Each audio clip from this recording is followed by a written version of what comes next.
Thank you, Dr. B, for providing information on how to stay connected throughout the journey. Our next presentation will be on balancing your body and using food as medicine, presented by Salima Witt. She is a stage 3 kidney cancer survivor and one of the Kidney Cancer Association patient advocates. She is currently 2 years in remission and a strong believer that what we do and put into our bodies can affect us either negatively or positively, and it's all up to us to make those choices. Thanks so much for having me today. It is a big honor for me. I really appreciate it. I want to start off by saying that first and foremost. For people who don't know me, my name is Salima Witt, and I am a stage 3 kidney cancer survivor, 2 years now in remission. I'm super, super thankful for that every day. And something that, let me tell you a little bit about quickly what happened to me. I found out incidentally that I had kidney cancer. I went into an urgent care for a whole different matter, and I came out finding out that I had an 8.8 centimeter tumor on my left kidney. Within 10 days, I found a urologist. It was just a whirlwind, as we all know, for us who have been diagnosed with cancer, very frightening, very daunting, and had to have immediate surgery, taking out my left kidney. And after that, we had to monitor me for every 3 months, CAT scans and blood work and whatnot. And to this day, today, I am 2 years, actually last month, free of disease. And I wanted to share with you guys what I find or what I feel is important in my journey, what's helped me, and hopefully maybe you guys can get a take out of it. For me, when I was healing from surgery, and that was a 6-week process, 2 weeks of which I was laid in bed, I felt like this was so out of my control. What could I do to help myself regain some of that control? What can I do to help myself? I mean, I thought I was eating well, I was eating organic, I wasn't really actively working out, but I wasn't smoking or drinking, so I thought I was doing the right things. And again, it can happen to any of us, even if we are doing the right things. But with that said, for me personally, I felt I wanted to learn science, learn what I could do. And I came across this TED Talk by a doctor named Dr. William Lee, who by chance later I actually spoke with and talked with, and he shared with me some great insight about food and nutrition and whatnot. And it was a talk about how food and medicine, but also food and what we put in and on our bodies can affect endocrine disruptors, can affect inflammation, can affect angiogenesis, can affect so many different things. So if food can hurt us, which we know, like McDonald's and all that stuff, we have high cholesterol, high blood pressure, all that stuff, it can also help us. And I thought to myself, I'm going to start there. And also exercise. I saw that there were so many scientific studies on even really light stuff like 30 minutes of a decent walk 4 times a week. I mean, I think we can do that. And if we can't, we do what we can just to move our bodies, how the blood pumping filters and helps the kidneys, and drinking water. And I thought, this is good. And so as soon as I got well enough, I started exercising 3 to 4 days a week slowly. And nothing too strenuous. I didn't want to cause some more inflammation. I would do yoga one day, I would do light weights or walking one day, I would do swimming one day if we're able to. Whatever you like to do, and whatever that is, just do it. And I started incorporating what I had learned. And for me, some of the things I want you guys to take away from that helps the immune system during COVID. During this time, there are some foods that Dr. Lee shared with me that really help boost your immune system, help fight inflammation. So kicking out some of that white pasta, white rice, stuff like that, more wholesome grains, brown rice, brown pasta, whole grain pasta, lentils, things like that, changing, making small adjustments like, oh, I still like spaghetti, but I make it with a lentil noodle, or I make it with a brown or a whole grain noodle. So things like that. But that's one of the things, taking out simple processed things out of your diet slowly. It's real good for the kidneys. Another thing that is really good for immunity and really helps boost the immune system is mushrooms. Mushrooms, all types.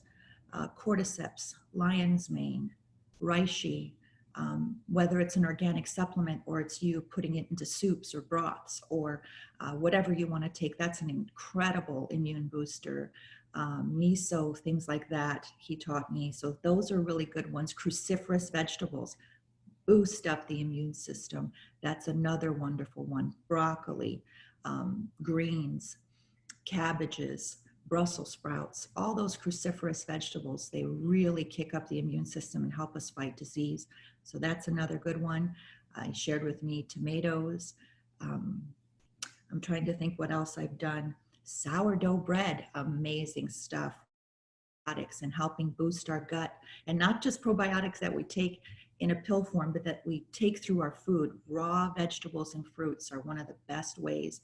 Taught me a great study about Akkermansia municipalia, which is in pomegranate juice, and it's in cranberry juice, and it's in pomegranate. And just 1 cup a day of this helps boost our Akkermansia municipalia in our guts, and it helps boost our immune systems.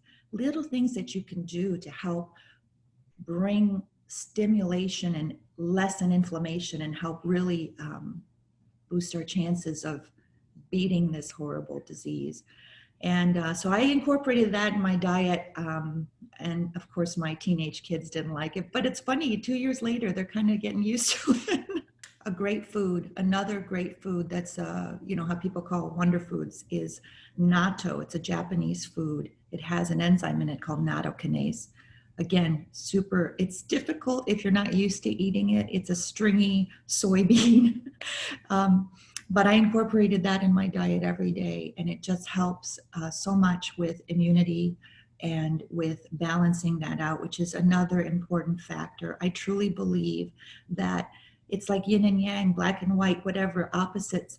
When we have things that we put in our bodies that cause inflammation, we absolutely can do changes that are not even that huge, and just incorporating, can we do 1 meal a day with a nice salad with some red onions, tomatoes, cucumbers, things like that? It's not too hard.